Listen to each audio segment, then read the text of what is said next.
Childhood ideas आती हैं तो कैसे आते हैं? फॉर एग्जाम्पल, मुझे दिखाना है कि मैं एक ऐसा चीज़ बनाना चाहता हूँ जो कि फॉर एग्जाम्पल मैं एक शिप डिज़ाइन करना चाहता हूँ। तो हम लोग, और it should be very classy, it should be modern. But जब हम शिप बनाना चाहते हैं तो शिप का मोटो क्या है? पानी में तैरना। तो हम पहला थॉट कहाँ लेके जाते हैं? पहला थॉट तो वही जाता है जब हमने पहली बार नाव बनाया था। तो जो नाव मैंने जब बनाया था, वहाँ से लेके आज तक की जो कनेक्शन है, we knew how it floats and why it floats. We learned physics, we learned the physics on which a boat depends after maybe 6th, 7th standard, maybe 3rd, 4th, 5th standard.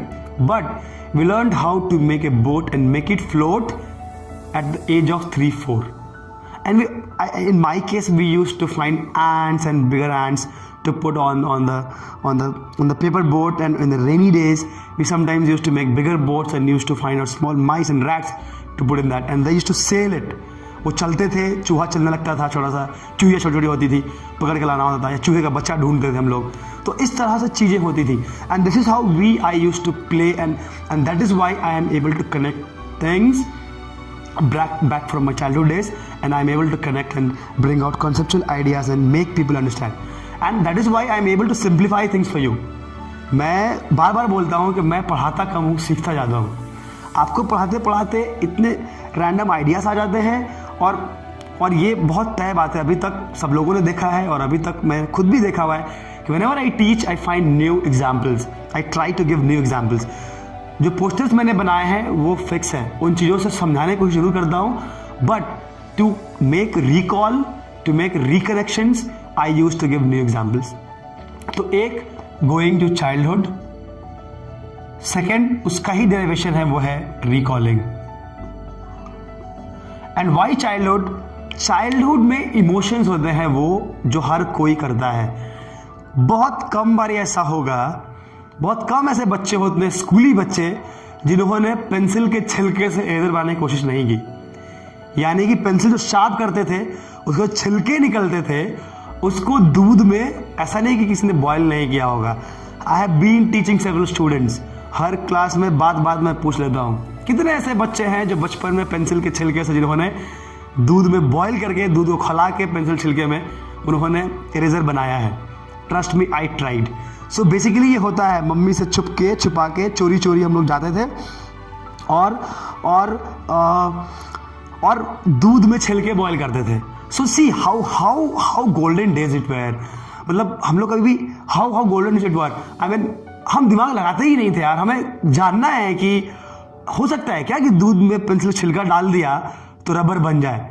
ये जानने के लिए हर बच्चे ने किया होगा, आप लोगों ने भी किया होगा। और ये इमेजिन करो, this is coming from back days when even my father tried it. I used to talk to him. उन्हें बताया था कि हाँ, हम लोग भी करते थे, तब चूल्हा पे करते थे, हमने चूल्हा पे किया, अब लोग गैस पे करते हैं, कुछ लोग अकेले बैठ के, स्कूल में ही एक ग्रुप ट्राई कर लेता है। They do it, and that is the beauty of experiment, and that is the beauty of innovation. That is the place where you innovate, and that is the place you make it very exclusive, and that is the place जहाँ आप बताते हैं कि मेरा तरीका बहुत different है। मैंने भी जाना है कि बनेगा तो नहीं इरेजर, बट ट्राई मैंने किया। लेकिन वो दूध गर्म करने के दौरान, उसके दौरान अलग अलग लेवल के एक्सपेरिमेंट्स आप करते हैं। कोई आग को ऑब्जर्व करता है, कोई उस पेंसिल को ऑब्जर्व करता है, कोई मिल्क को ऑब्जर्व करता है। So that experiment makes you very, and you feel so happy, at least I tried, कि नहीं बना।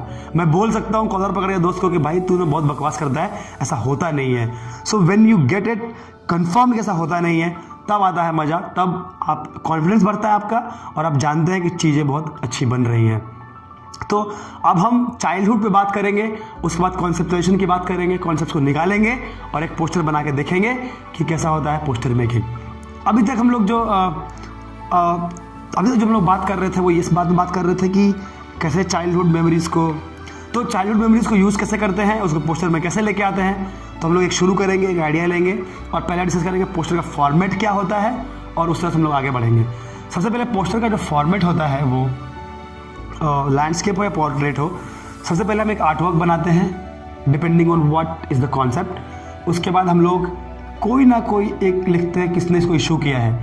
पोस्टर अगर बना है, पब्लिक में आया है, तो हवा में तो कोई नहीं बनाएगा।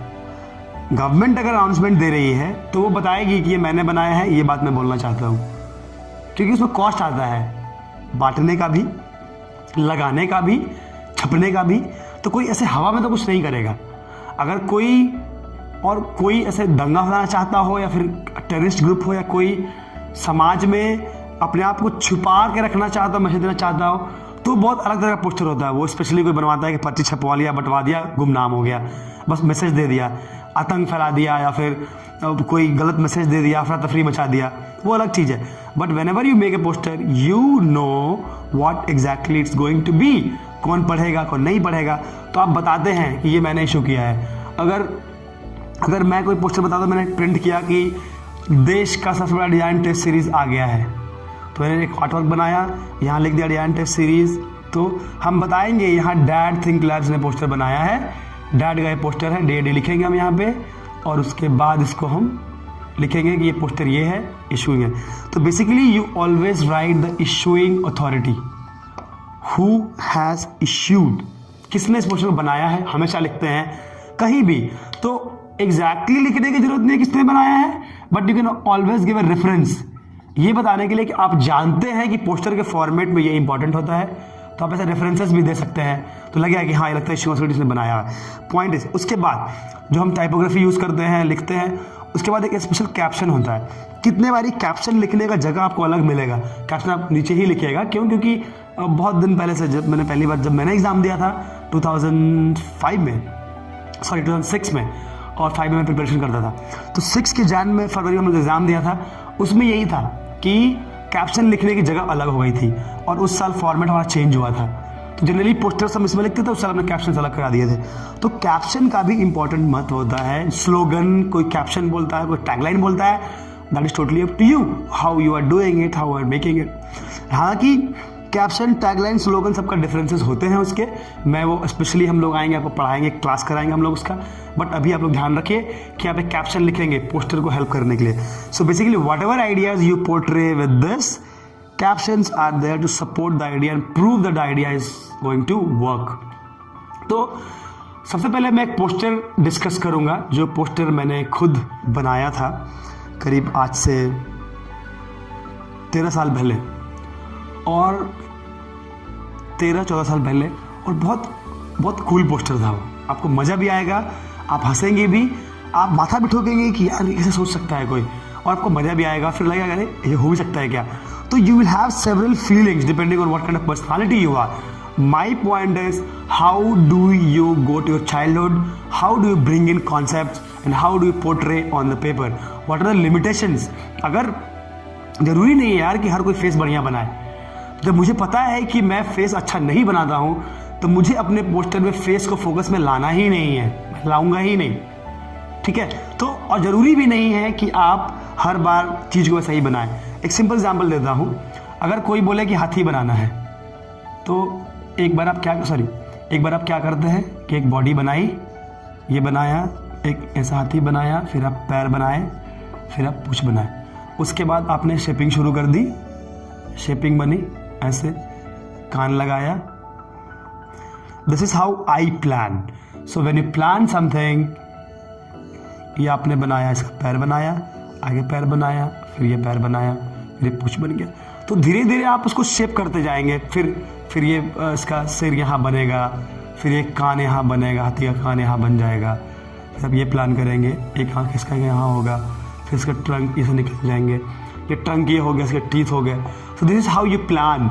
तो ऐसी प्लानिंग करेंगे। तो एक हाथी बनाने के लिए बोला जाए कि ड्रॉ एन एलिफेंट, हाथी बनाने के लिए इतना टाइम लग गया, लेकिन जब आपको बस इतना, जब तक ये नहीं बोला जाए फ्रंट पोर्शन या साइड पोर्शन, तो मुझे कुछ नहीं करना है, मेरे को रेफरेंस देना है खाली।